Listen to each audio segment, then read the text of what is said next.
Good afternoon and welcome to another Webinar Wednesday. We're excited that you're joining us, and we also are joined by Ben Stock, Director of Healthcare and Product Management at Ordr, and Chris Falkner, Senior Director of ITIS at Sodexo. Webinar Wednesday would like to thank this week's sponsor, Ordr. Ordr is focused on making connected device security simple through a zero-touch agentless deployment, one common platform for multiple stakeholders, and automation of policies to secure devices. With Ordr, you will know exactly what's connected to the network in real time, all of the time. You will know what's vulnerable, what's behaving maliciously, and why. You can then automate response for any connected device and enforce on any networking or security infrastructure. We want to encourage all of our attendees to visit our sponsor's website and learn more. You can visit ordr.net, that's ordr.net, for more information. Just a reminder to save the date for our Spring MD Expo. We're headed back to the Woodlands Waterway Marriott Hotel and Convention Center in Houston, Texas, April 11 through 13, 2023. Join us for 3 days of education, networking, and the latest advances in medical technology products and services. You can get more details by visiting mdexposhow.com. Today's webinar is eligible for 1 CE credit from the ACI. You can obtain the CE certificate by completing the post-webinar survey. That survey is going to come to you via email 1 hour at the completion of today's webinar. If you have any questions, you can always reach out to us at webinar@mdpublishing.com. We're going to wrap up today's presentation with a live Q&A. Please submit your questions at any time using the question feature on the webinar dashboard. And just to make sure that you're ready with that question feature, let's kick off today's webinar by giving away a brand new Webinar Wednesday t-shirt to one lucky attendee that can answer this week's trivia question. Use that question feature to submit your answer to this question. Halloween is almost upon us. Who wrote the horror book Frankenstein? Again, you can answer now using the question feature on your dashboard. I'll reveal the answer at the end of today's webinar. As I mentioned earlier, Ben Stock and Chris Falkner are our presenters today, and they will be discussing leveraging managed services for clinical asset management and cybersecurity. Ben, you may begin whenever you're ready. Thank you very much, Jamie. I am Ben Stock. I'm, as introduced, Director of Healthcare Product Management at Ordr. I've been with Ordr a little over 2 years now. Prior to that, I spent 18 years with a large HDO out of the Midwest. And one of my hats was cybersecurity for medical devices. I spent about 5 years developing a program to support intake and long-term viability of medical devices and their cyber threats. And I'd also like to introduce Chris Falkner. Great, thanks, Ben. Chris Falkner here. I'm Senior Director of Digital Strategy and Cybersecurity for Sodexo Healthcare Technology Management. I've got about 2 decades in biomedical engineering and healthcare technology management, and I've had the privilege of working with a number of large organizations, the Veterans Health Administration, Kaiser Permanente, and now Sodexo.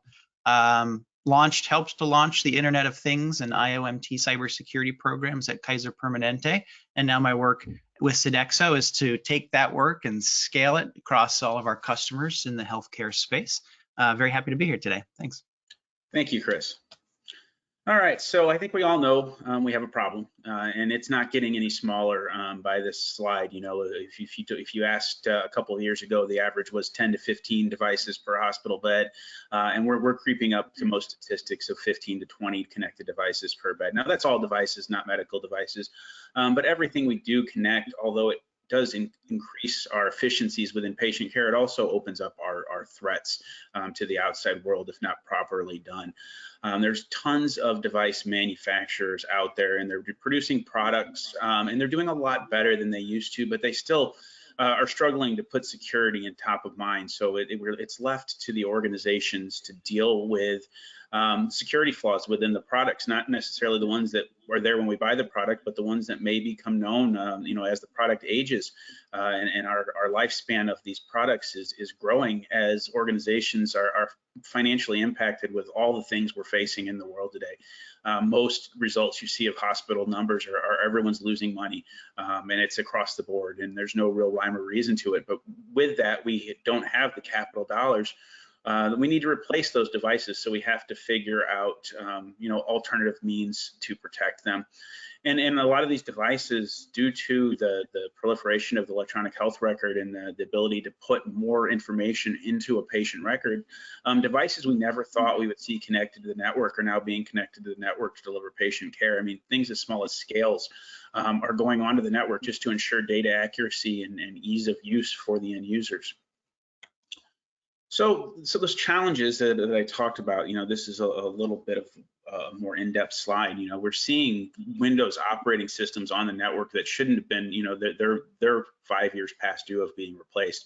They're no longer patched. They're no longer supported by the manufacturer.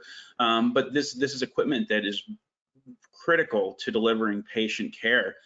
And we can't just remove it from the network, so we have to figure out what to do with this. And it's as simple as IT says, well, we just patch everything. And that's not an option with a lot of these medical devices that are out there. Patches aren't available. It takes the manufacturer too long to approve the patches.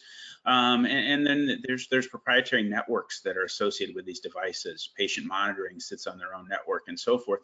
So, HTM as a whole is required to be a jack of all trades. We need to understand these network devices. We need to understand the proper processes for patching this equipment without impacting patient care and impacting the caregiver's ability to do so.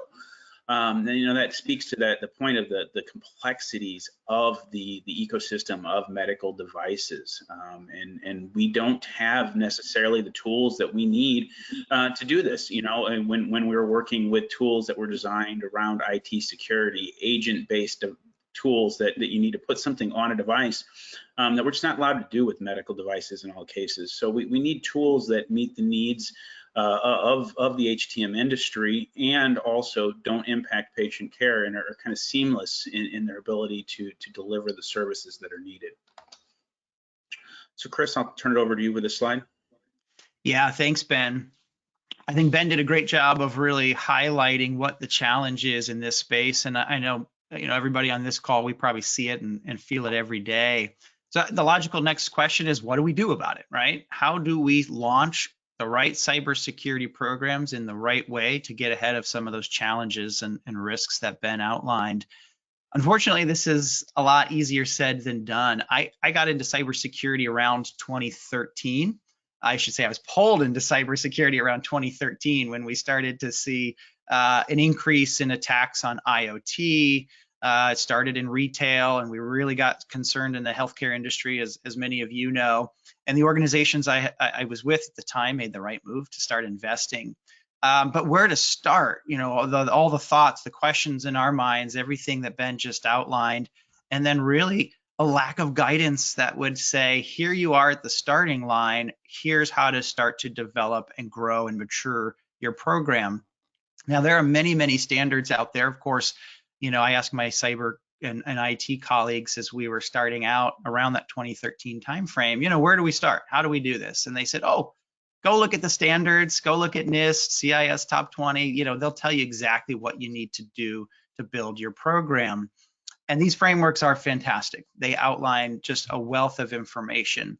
But that first time you open the 800, NIST 800-53 document, and you see that it's hundreds and hundreds and hundreds of requirements and criteria, many of which are quite cryptic and maybe don't translate very cleanly into the medical device, the care delivery space, it can be incredibly overwhelming. Moreover, a lot of these standards outline what the finish line looks like. Now, there's no finish line in cyber, but let's say your mature program, you've reached, we have everything in our program, all the capabilities, all the controls, and now we're at steady state. The NIST cybersecurity framework, the 853, and all the other frameworks and standards out there really help you visualize and understand what that end state needs to be. But that's not always very helpful when you're on the starting line. So there's a lack of guidance across the industry that really says, here's where you start. And then the third point here is just the practical and tactical of, don't just tell me what I need to do, tell me how to tackle it. And so that's really been an interest of mine, and certainly part of our conversations as Sodexo has partnered with Ordr, as to how do we bring that tactical and practical, not just the what of cybersecurity to our customers, but really the how. How do we guide them to help really start and launch their cybersecurity program? And I'm excited to spend the next couple of minutes with all of you to step through some thoughts and tips on how to do that. And Chris, not only are they not providing guidance, but there's really not much regulation either coming down from regulating bodies around cyber within the medical industry. There's recommendations and things along that line. And we've seen some attempts to pass measures that include cyber. We see that with the Patch Act and so forth. But we've seen regulations from the FDA on cyber to have manufacturers design it into their products. But we're not seeing anything requiring the health systems to really put some teeth into their policies and procedures around cyber. And I'm hoping we see that, as we move forward. Absolutely. Yeah, progress has been very slow in that direction. So I wanted to share here, beyond just my thoughts and Ben's thoughts, we wanted to share what is the industry saying about this, right? And what are some of those key challenges that hospitals are facing when they're trying to launch and grow a cybersecurity program. And again, many of these are things that all of you are seeing and feeling every day. Growing set of tools and technologies. We have the great problem of having so many tools, and they're all fantastic, but how do they fit within our strategy? Not just what products to purchase and invest in, but also when to invest in them. And we're going to really focus a little bit more today on the when piece of it, because that's tactical and practical. How do we know when to add that technology layer to our program so that we can really see maximum value from that tool or from that platform? Continuous management, this is challenging in all of HTM, but especially in cybersecurity, where there is a heightened sense of awareness, some regulations, some compliance considerations, accreditation considerations now as we go forward with some of the changing requirements there. Governance in general is hard. It's the G word. I'm a governance guy. I love governance, but it's challenging to do. Business impact, Ben did a great job of highlighting that this is, the stakes are high in healthcare. We have to be very careful about what we don't do, but also what we do. We don't want to solve a cybersecurity problem, but create an operational or patient safety problem by implementing a control, maybe not at the right time, in the right place, in the right way. So all of this is to say, yes, we have a challenge, but most importantly, we can do something about it. And that's what we want to focus our conversation today about, is how do we get ahead of this? How do we grow that program? And really what it comes down to is having the right strategy and documentation and processes or capabilities around people, process, and technology. And it really has to be all three of those.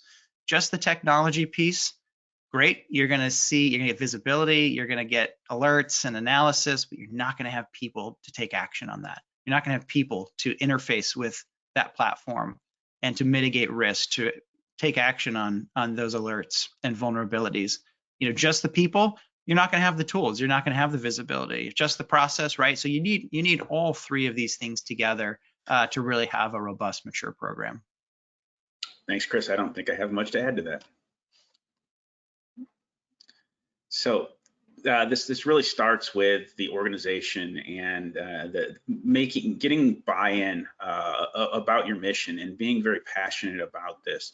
We always get the leadership's attention when there's this new vulnerability that comes out, and they're scrambling to see if that this is going to affect them and this and that. So we need to be cognizant of those times to make sure that we're responding to those and telling them what tools we need if we don't have the right tools to provide them the information they need when those questions come up. But it's more than that. It goes back to that people, process, and technology, and the fact that it's a three-legged stool, and if any of one of them is missing, it's not going to function properly. And getting leadership buy-in about the requirements of having all of those and having the policies that leverage those is very critical to an organization's ability to both react and be proactive with medical device cybersecurity. We need the seat at the table. We need the same seat at the table that IT and networking are at with leadership to make sure that the systems that we support and the physicians rely on are getting the same critical protections that the other systems within the organization are. Chris, I'm sure you've got some thoughts in this slide. I love this slide. I feel like, Ben, we could spend probably all day talking about this slide alone. But when we talk about where to start, you're at the starting line for building a program. I mean, this is so important. And it's easy for folks along the way to make assumptions about what our strategy, vision, mission, and even just overall what our scope is in the HTM cybersecurity space. So really spend the time. Don't underestimate the value of having these important conversations to align with your hospital's goals, not just your CIO's goals, not just your CISO's goals, but truly what does your senior leadership, your board of directors, what do they expect in terms of your scope and your delivery, and make sure it's documented. Right? Make sure you have a charter or whatever sort of governance processes and documentation practices you have, because again, as you evolve, we don't want your scope creep, assumptions about what HTM will and will not do. How do we stay on track with our mission vision? Really make sure that is tight and you're constantly coming back to these three things. Perfect. Thank you. So I think that works directly into this next slide, which is breaking down those barriers. Security isn't just, HTM is not going to be able to tackle medical device cybersecurity all on their own. You have to have an excellent relationship with your IT department and your leadership and your network services departments. All of them need to be, one, speaking the same language and have those goals outlined and aligned like we just discussed. You need to have a common goal and a common process to get to that goal. Otherwise, we're going to, you're going to run into issues, and there's things that are going to fall through the cracks, and devices aren't going to go through the proper processes when they're onboarded or disposed of to make sure that your organization is safe and the patients are safe. We're seeing a pretty good, and this is subjective, I guess, an industry trend where we're seeing HTM departments at the top levels reporting up to the same IT structure. My personal opinion is this is a good thing. There's a lot of things that cross. A lot of our medical devices, are leveraging the same systems that the IT devices are using, and frankly, we have more connected medical devices on the wireless network than IT has devices on the wireless network. So we need to have those paths of communications open, and these teams need to communicate. And the standards that Chris talked about earlier are a great way to do so. IT understands standards. They understand NIST standards. Bringing the information that you bring forward and tying it to standards that they already understand really helps break down those communications and gets everybody speaking the same language. Chris? Well said, Ben. Yeah, nothing to add here. So the life cycle of the equipment, and this is a big one here. We can't solve the problem of protecting these devices if we're on one side or the other. If we're just focusing on the devices we already have and that technical debt we've acquired over the years because we've keeping this equipment long, and we're bringing in equipment that has not been through a process to ensure that it is secure on our networks, or we're implementing the right processes to make it secure in our network. We can't just focus on that. We also have to focus on the stuff that's coming into our network and ensure that we have the right policies in place to onboard devices and the right controls to not purchase devices that are insecure and shouldn't be on our network. HTM should have a seat at the table when purchasing decisions are made. And if it's a connected medical device or any medical device for that fact, but with this conversation, the ones that are going on the network, they shouldn't be purchased without our sign off, or at least our understanding of how they're going to act within the network. There's lots of good resources out there. The MDS2 documentation has been around for years, and it's matured very well. And that simple piece of information can provide you with a lot, but we need information beyond that. What is the upgrade path for these devices? Can the operating systems be upgraded without a large expense to the organization? And as you're making these purchasing decisions, work with the vendors to include language around how they're going to support these devices, regards to operating systems, threats, patching. Should all be written down and understood before the check is written, because after it's written, they're not as responsive to your needs around that. One that I'd like to add onto the screen here is the software bill of materials, which is one we're seeing coming up quite a bit. We need to be asking the vendors and manufacturers for this type of information and documentation, because like I mentioned previously, the government is trying to get them to produce them, but we can really push them along like we did with the MDS2 or MDS squareds, where they're not required to produce those, but so many of us have asked for them that they just have them now. It's just considered part of the process of acquiring equipment. We can do the same with SBOM and really have a much better understanding of the risks of the devices when it comes to things like Log4j. We were scrambling all and reaching out to the manufacturers to say, hey, does this affect us? Does this affect us? If we had had a software bill of materials, we wouldn't have had to call the manufacturer. We could have simply pulled up the list of software on there and say, nope, that doesn't affect this device, quickly and efficiently, instead of having to wait weeks or months for a manufacturer to get back to us to say, nope, you're fine, or nope, you should have been protecting this device, and good luck now. So that's one thing we can really take into consideration to push forward as we go through this journey. And then offboarding, the removal of the devices and making sure that we're removing that PHI from those devices. It goes back to those policies and plans. IT, I guarantee you, has a policy for PHI disposal. Leverage it. Make them the responsible party. When there's a hard drive that comes out of a device, they have a process. Let them run it through their process and document it. Don't reinvent the wheel on this. Use what you have available to you. Chris? Ben, I love the emphasis on leveraging those standard documents from the manufacturers like the MDS2, the SBOM. I've talked to some hospitals that say, oh, the MDS2, it's too high level, it's useless. That there are, to be fair, there are challenges with the sort of quality and how complete and accurate the MDS2s are from some manufacturers. But rather than creating a list of 300 questions, 400 questions, and digging so deep on the product assessment, consider how indicative the elements of the MDS2 and the SBOM are in terms of risk. I always advocate to leverage the MDS2. There are some questions that you may need to ask manufacturers as follow-up to get clarity. But I am a big proponent of leveraging the MDS2 as really being some of the leading indicators of risk, right? 30 or so data points to really give you that first slice of how risky do we think this device will be. So I think that's so important there, Ben. Yeah, and I just kind of a point there too is when you do find those risky devices, we need to talk to the clinical users to make sure that there aren't other devices that meet the same clinical needs.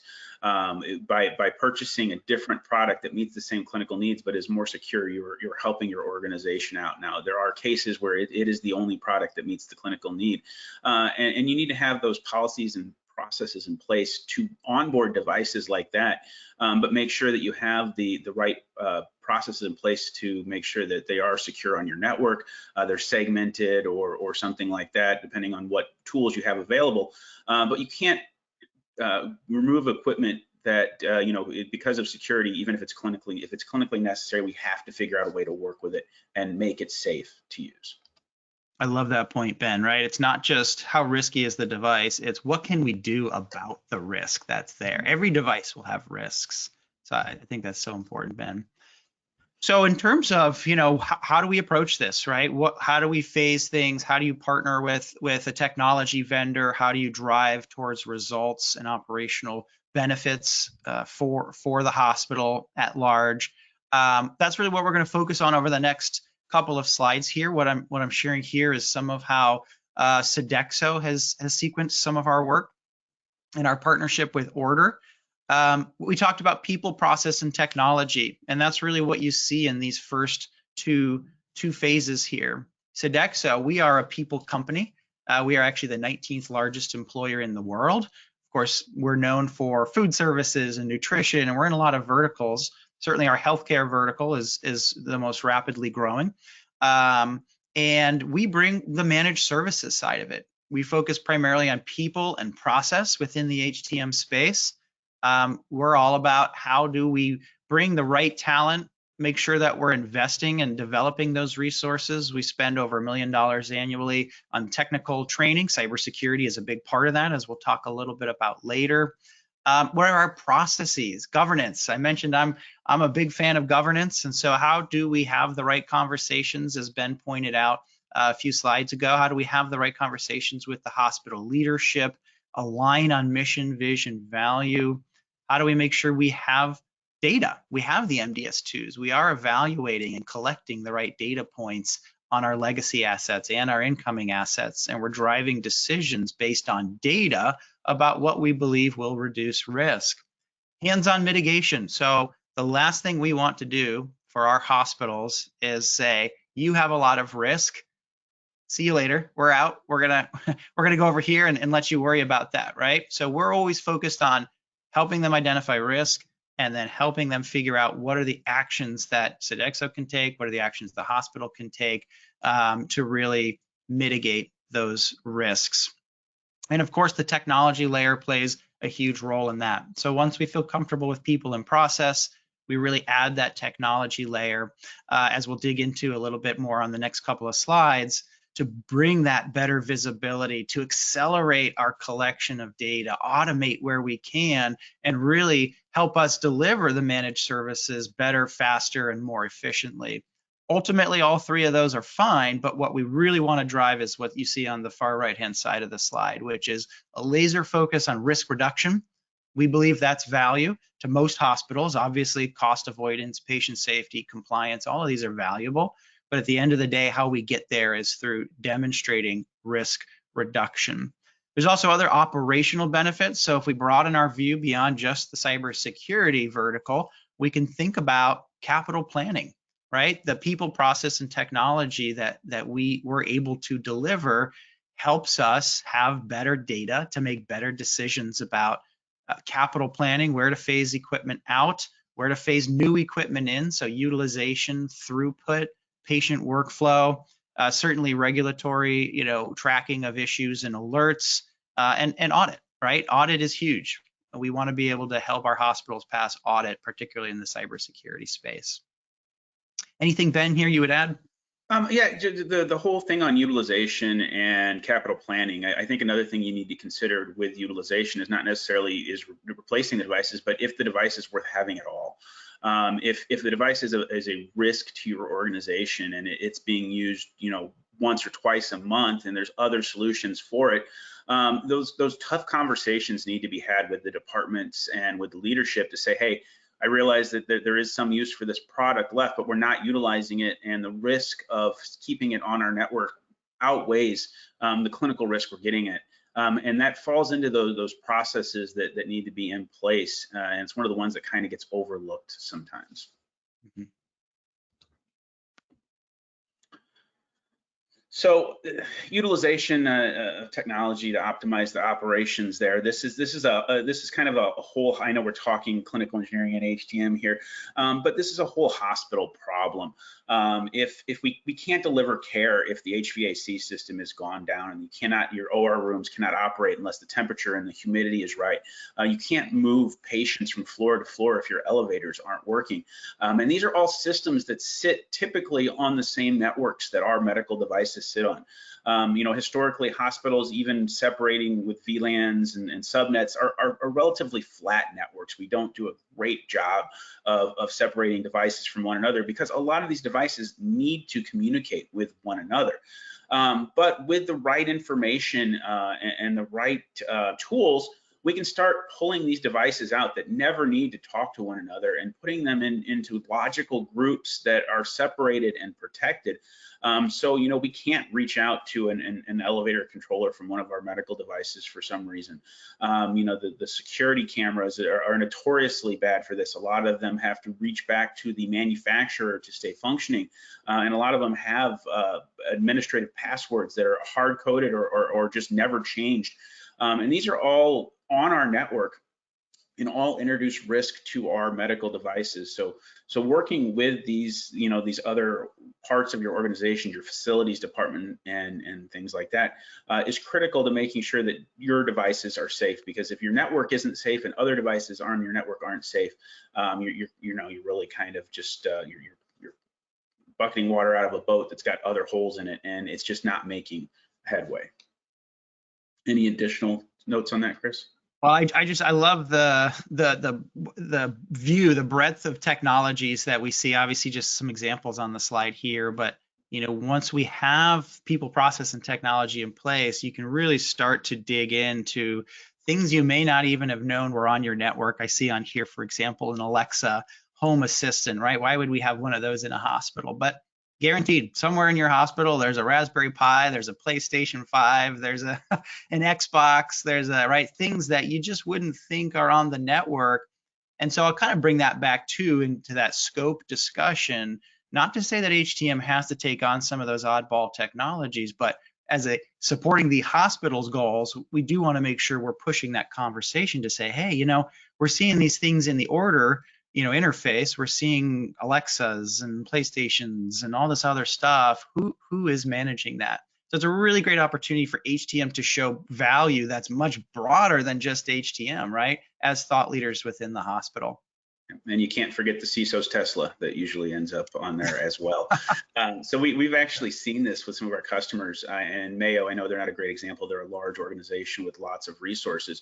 But the department that was started to take on medical device security ended up also tackling the security for the facilities devices because they didn't have the expertise level.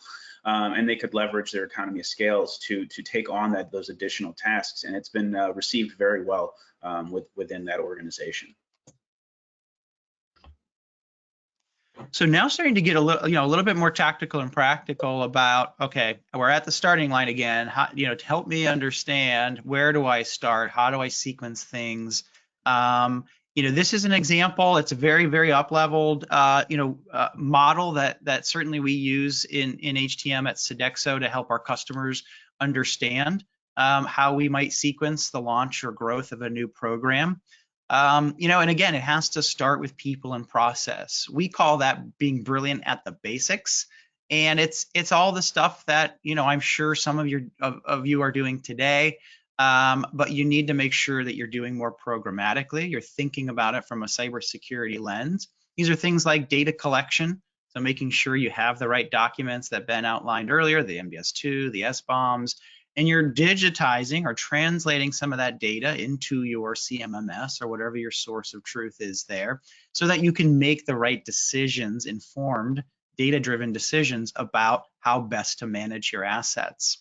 Things like HTM cybersecurity training are critical, right? This is new enough for all of us that we need the training to be able to understand and operate effectively in the cybersecurity space.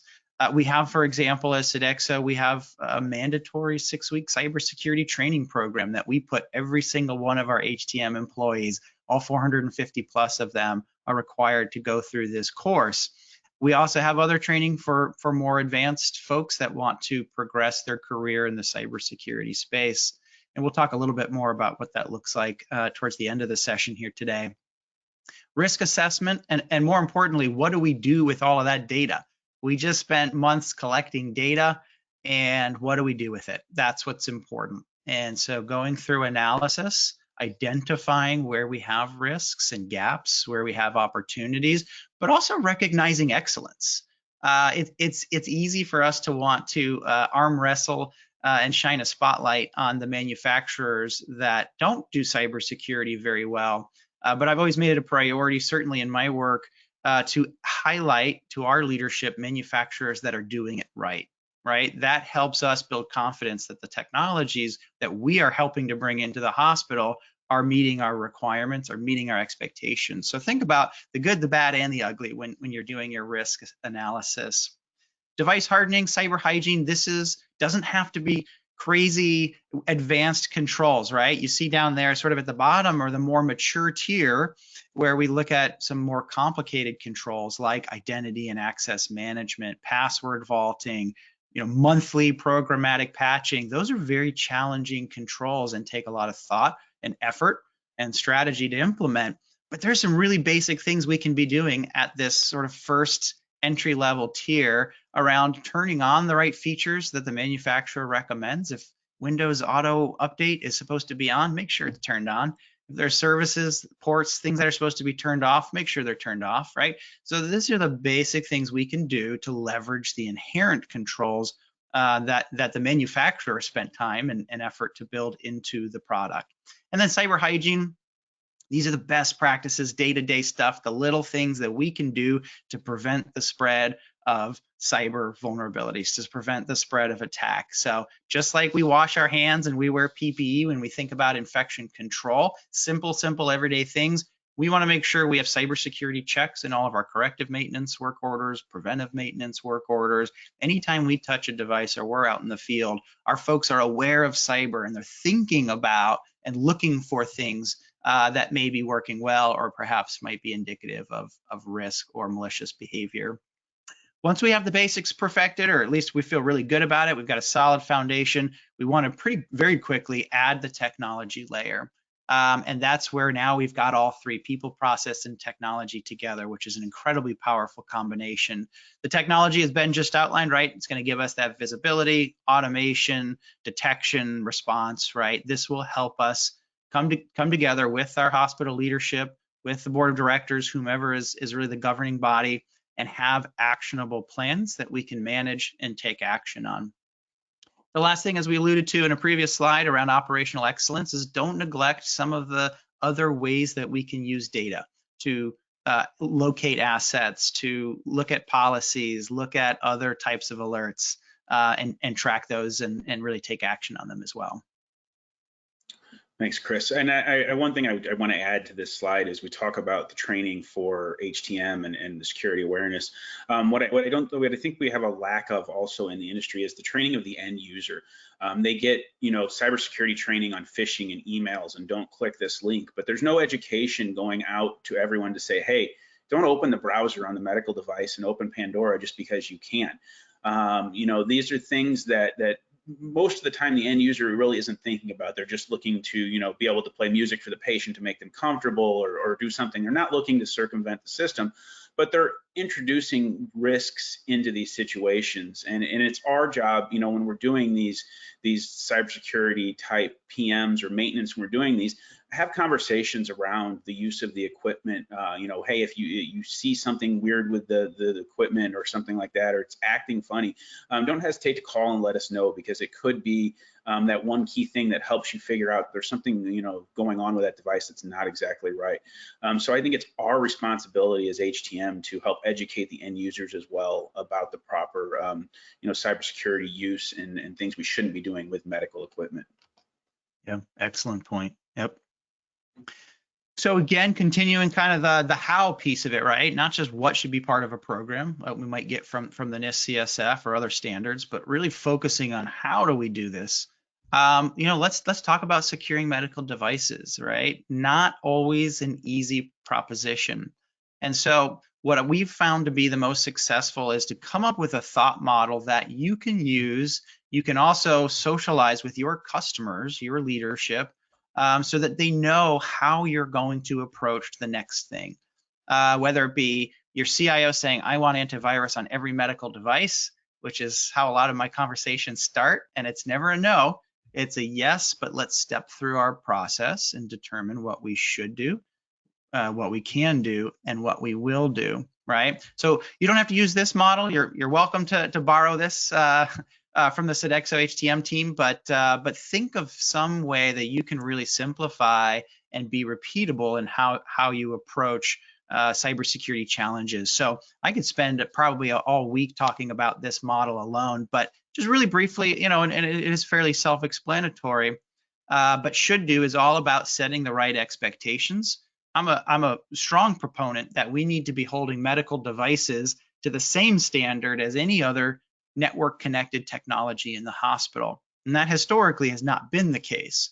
We've kind of kept a lower standard for medical devices because of the challenges, but we need to be raising it up. And that might mean looking at controls that we know may be a challenge in the medical device space. So should do is a great opportunity to sit down with your leadership and really get their expectations on where we're setting that bar. Can do is now really where we shine. Can do is, okay, you've set your expectations. You want antivirus on every medical device. Okay, let's work with the manufacturer. Let's look at our data, the MDS2, the SBOM. Let's look at the clinical use cases. Let's look at some of the business impact of implementing antivirus or encryption at rest or vaulting passwords, right? Let's look at what would it take and what are the implications if we do this, right? And once you have an idea of what you should do and what you can do, well, now you have a really great way to go back and sit down and say, okay, leadership, what are the things we want to target? Here are the things we cannot do, right? We went out, we did the research, we can't do these things. Let's figure out how to mitigate or risk accept or both. And for the will do, let's build a plan. Let's get out there together and do what we need to do to really address the expectations established in the should do. So a very, very simple model, but I've found this to be incredibly powerful in practice. Anything to add here, Ben? On the can do part, I would like to add a little something there is when you go, a lot of manufacturers are risk adverse. So when you go to them and we say, can we do this? Even small things like antivirus on a reconstruction workstation, something that should be really a no-brainer, their immediate response is going to be no. So it is, you own the equipment. The manufacturer does not own the equipment in most cases. It is your ability to choose the risk level and risk tolerance that you have to your organization. And if you feel that it's a larger risk to your organization to have a device without a local antivirus on it, then that is your choice, not the manufacturer's choice. So please take that into account when you're working through this CAN process. Absolutely. And I think to that point, spot on. I always advocate for pushing the boundaries. Do make sure, though, that you understand the implications of making those decisions. And sometimes it will be worth the investment and worth the push. Ben said earlier very well, right? Is we've got to balance kind of the cost benefit, so to speak, of implementing some of these controls. So yeah, good add, Ben. So in terms of prioritizing assets, so again, thinking about I'm on the starting line, where do I start? How do I build my program and take the first few steps? Prioritizing assets is a really important aspect of that starting plan, right? You've got limited time, limited dollars, limited resources, right? You may grow dollars and grow resources over time, but at the starting line, you have to be very intentional about the work that you are doing. And what I commonly see, and I've made this mistake, my teams have made this mistake, is we think across the activity sort of horizontally. We'll say, first step in our process is data collection. So we're going to collect data across all of the assets that we see on the network. And then we're going to do a risk analysis on all the assets that we see that we have data collected on, right? And you start to step through functionally across the entire inventory. The challenge with that, and that's not a wrong approach, for some organizations that might be the strategy, but what I've found is you end up investing a lot of time and effort in collecting data, doing risk assessment, and really mitigating risk on devices that really aren't that risky in the first place, or that aren't strategically as relevant to the organization. So make sure as part of that mission, vision, value conversation that Ben talked about, you're also thinking about how do we want to stratify the different devices that are in our scope so that we can focus on that first, highest, most important tier. So the model on the right is one that we developed at Kaiser Permanente, and I think it's a great model. So certainly adapted that to leverage something very similar with my teams here at Sodexo. Focus on the life critical devices first and go more vertically, right? Do the data collection on those life criticals, do the gap analysis, risk assessment, look at what Ordr is telling you about those life critical devices, work with the manufacturer, build the action plans for implementing, mitigating, or remediating controls, and make sure that those devices are protected because they are the most important to your organization. And ultimately, value is risk reduction. So whether we do a whole lot of work to collect data on everything or a few things, ultimately, nothing matters if we're not reducing risk. So focus on reducing risk for those most important devices first. The second tip here about prioritization is make sure that you are driving a conversation about where there's actual risk and not just perceived risk. And we call this real talk about risk. This is an area where a vendor partner like Ordr can really help you quickly identify those assets that truly have risk. The perfect example I always look at are obsolete operating systems. At some point, I'm sure everybody on this call within HTM has had a leader in their organization say, we need to get rid of all these obsolete operating systems in our environment. It's a good goal, it's a good target, but we need to think about where is there actually risk being presented because of an obsolete operating system. It's possible, for example, that you have let's say it's an ultrasound with an embedded Windows 7 operating system. Sounds scary, sounds bad, but when you look at the MDS2 and you look at the SBOM and you sit down with the manufacturer, well, gosh, this thing actually has a lot of great inherent controls because the manufacturer designed it to be fairly secure. Maybe it's got encryption, maybe it's got whitelisting, maybe it's got an internal firewall, right? So there's still risk there, probably still needs to be phased out at some point, but is that really the highest priority, is phasing out that device that's a medium to low risk just because it has an obsolete operating system, right? So make sure that you're really driving where you actually have risk and making sure that you're focusing on those assets. And then the third piece here is really more about incident response, which is not so much the focus here today, but just for food for thought, we think oftentimes about patient safety and the impact of failure to patient safety. But when we talk about cybersecurity, the biggest risk is really that device's connection to the network and the ability for a cyber attack or incidents to spread to that asset. So sometimes devices that are critical from a patient safety perspective may not need network connection. Things like infusion pumps and anesthesia machines will continue to deliver patient care even once they're removed from the network or quarantined in the event that there's a cyber attack. So again, it's thinking very critically about truly where there's risk and impact to operations. And I know, Ben, we're probably running a little bit short on time. So we are. We have a couple questions, I think, that have come in, but I wanted to add to that tip number one. Perfect. With your goals. When you're starting out, make sure your goals are achievable, but they're also have impact. You don't want to pick something that you know you can achieve just because you want that easy win, but pick one where you can get a good win and where that win is visible and can be celebrated not only by you and your team, but by the organization and by leadership to bring awareness to the processes you're going through. So really be prescriptive on what you're doing there. So clinical risk scoring, I want to get your questions, but it's important to make sure you're accounting for all the different risks. And there's really no prescribed way to do this within the organization. It's not like the clinical risk that we have in our CMMS systems that has an exact formula that is standard across the industry. Cyber risk is difficult because there's so many different things to account for. And making sure that you're accounting for those that are important to your organization and also will have the most impact on your organization to get a full view of what the cyber risk is for these medical devices.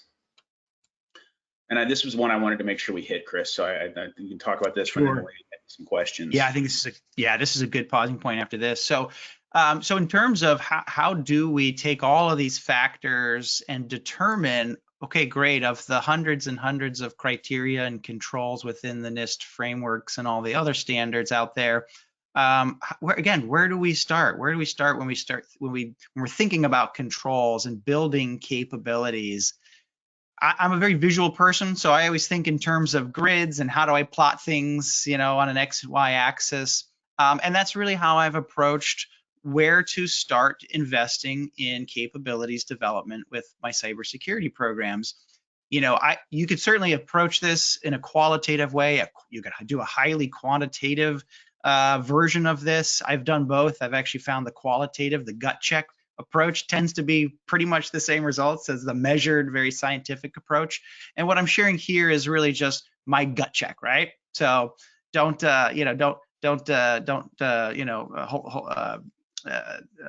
shoot me for if any of these you disagree with, because I'd love to have that conversation, right? You may put a certain control or capability in a slightly different place. But essentially what we have, right, is how do we look at these controls from a value perspective? On the y-axis, we have risk reduction potential. So that, of course, is the goal. The target is how do we reduce risk?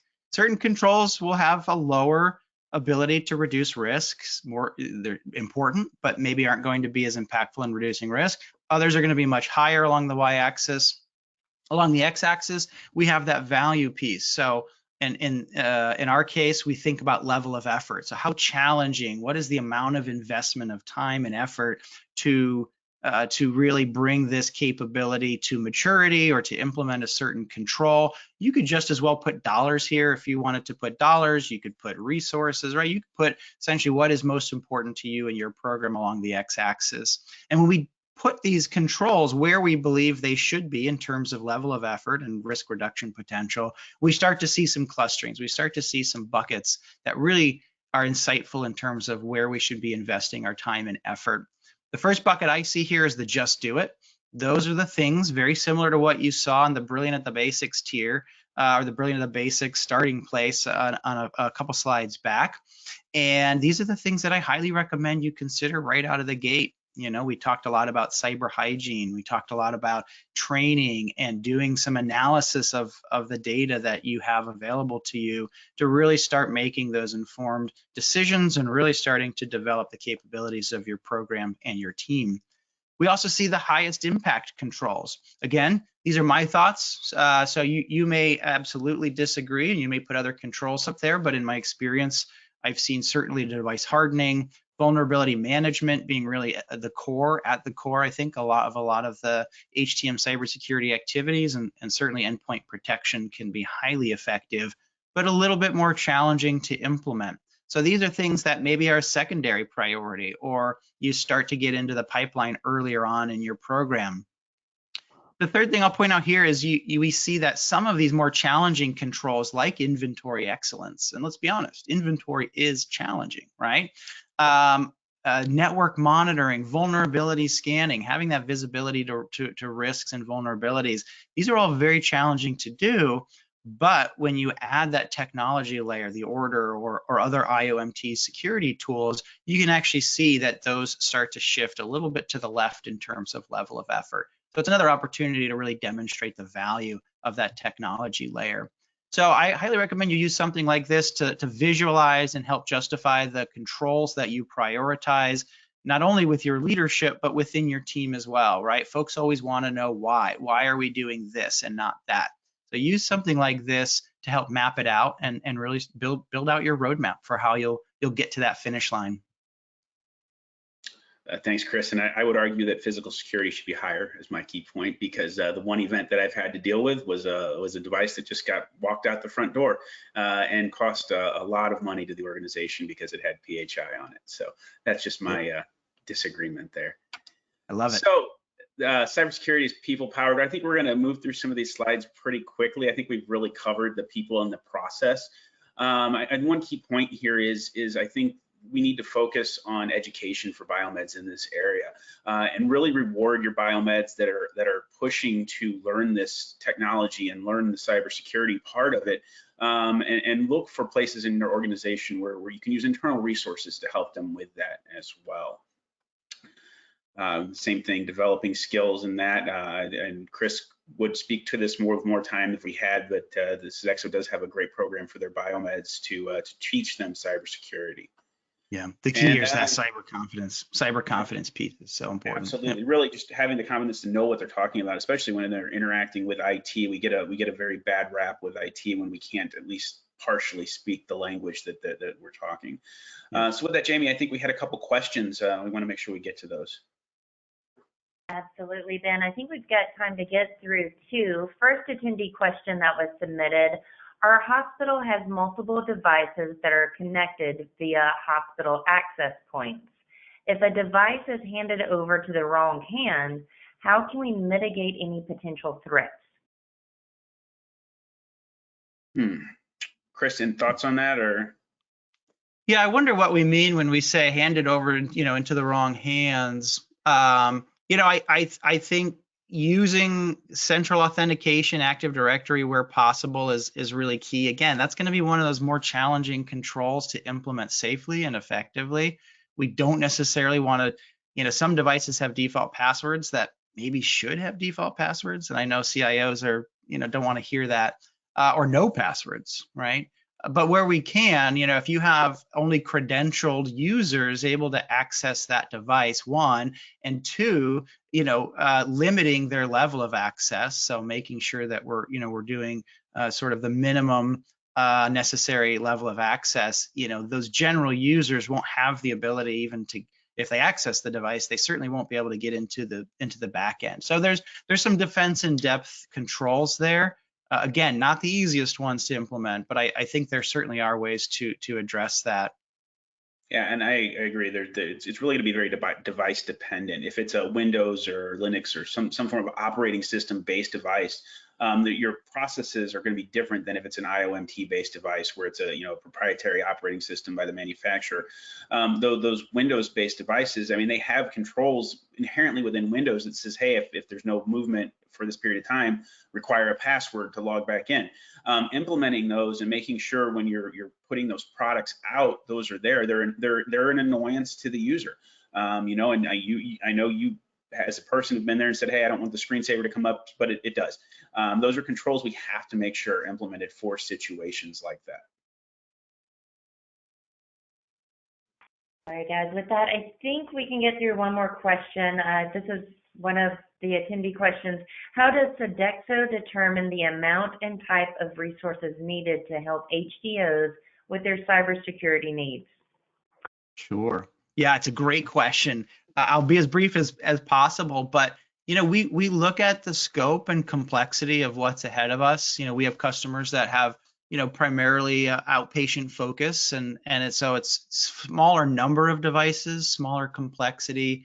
Obviously, scaling up to much larger organizations, more complexity, more devices. So just like we scope our BMETs, how do we build our programs and our needs? It's what are we managing? Are we doing imaging? Are we doing instrumentation? Are we doing lab? We're going to hire the resources we need to cover those types of devices. How many devices is going to measure and scale how many resources we need. So we always look at having a leader. So we have a cybersecurity program manager, particularly for our larger accounts where we have more complexity, more need for governance and alignment with IT. And they'll oversee a team of typically BMET cybersecurity specialists, which I highly recommend that every hospital starts to build out that job description. I'm happy to connect with you if you have questions about that, but it's a great opportunity for folks on your team to really specialize in this space. And they're the folks that are out there doing the work day to day, hands on keyboard, implementing controls, pushing patches, et cetera. And you can scale that, again, based on number of assets. I've found about 15,000 connected devices is sort of that threshold where it's too much for one FTE. So maybe you need a second.